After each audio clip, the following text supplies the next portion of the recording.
Hello students, welcome to MSc Microbiology course CCTP 7 Immunology.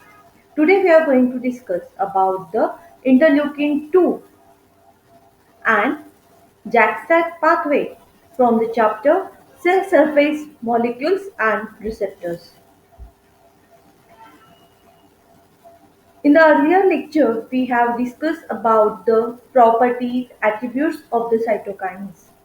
So, cytokines are nothing but the interleukins.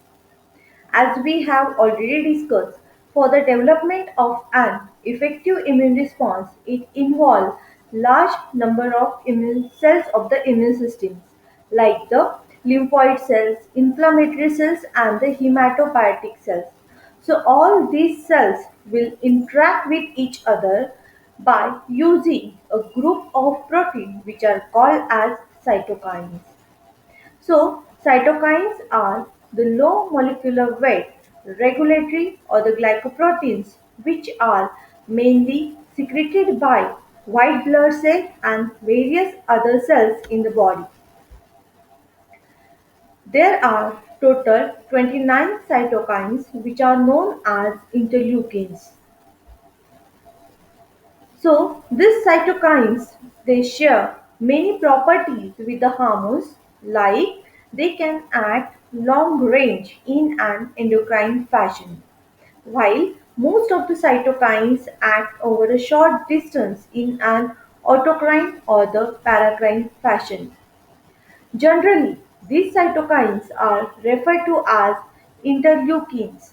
That is, it indicates that they are secreted by some leukocytes and they will act upon others.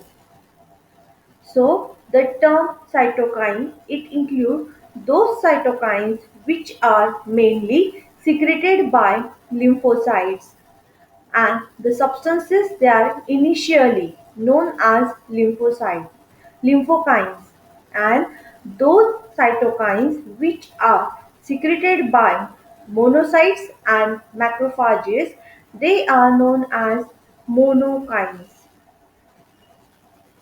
So cytokines they have molecular mass less than 30 kilodaltons and they belong to four structural families. First is the hematopoietin family. Second family of cytokine is the interferon family.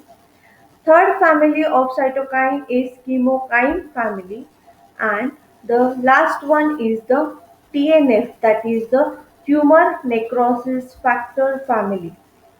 Interleukin 2 it mainly belongs to hematopoietin family.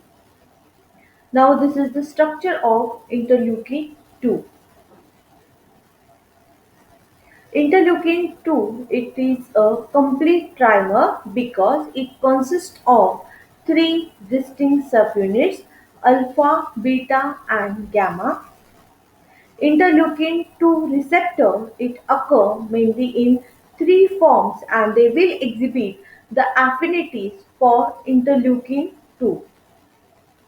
For example, low affinity monomeric receptor which was designated as interleukin 2R alpha.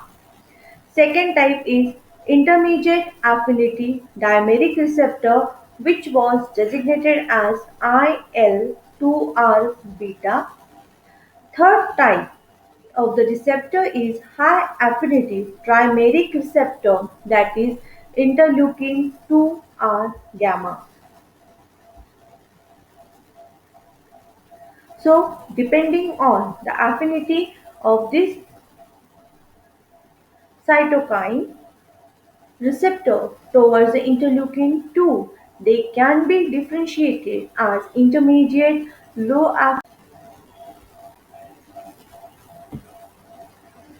while high affinity interleukin 2R. If we see the structure of all these three types of interleukin 2 receptor, then those interleukin 2 receptor with low affinity will consist of only a single subunit that is the alpha.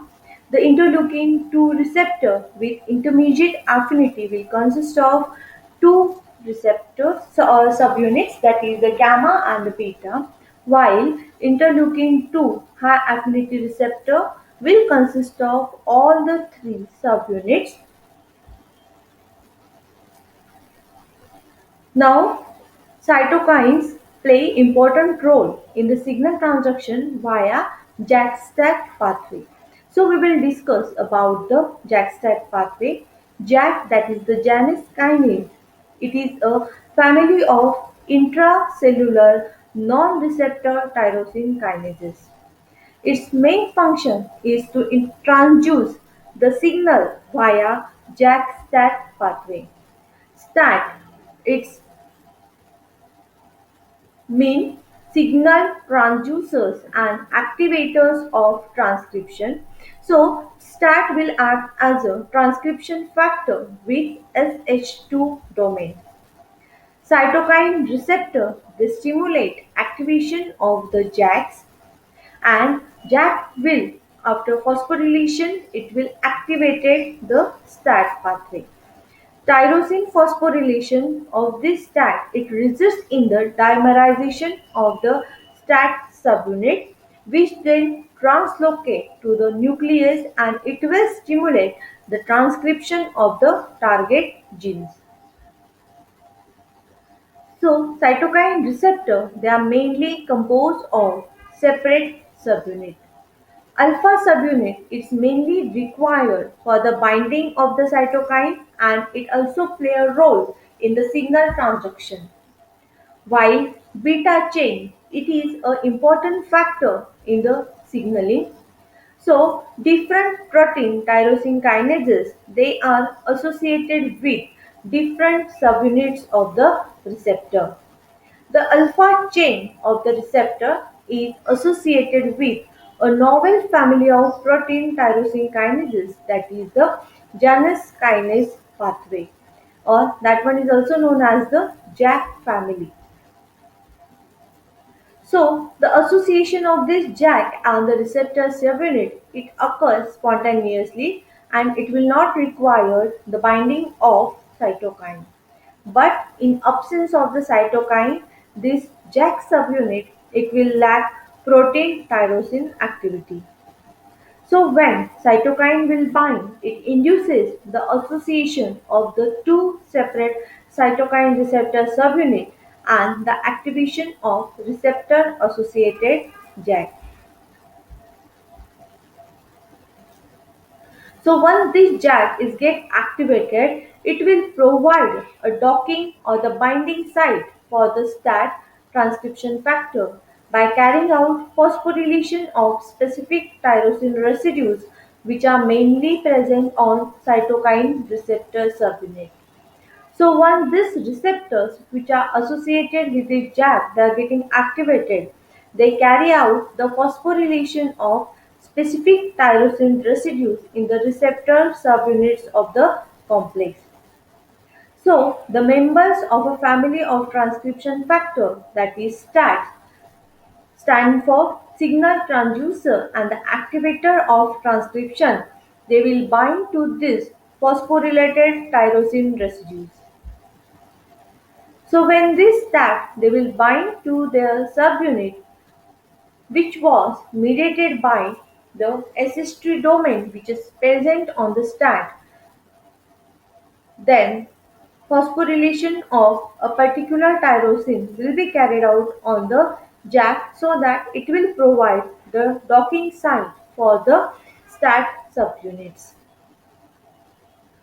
So this STAT subunit it will undergo phosphorylation of a tyrosine residues, and this will be followed by dissociation of the STAT from the receptor and their dimerization.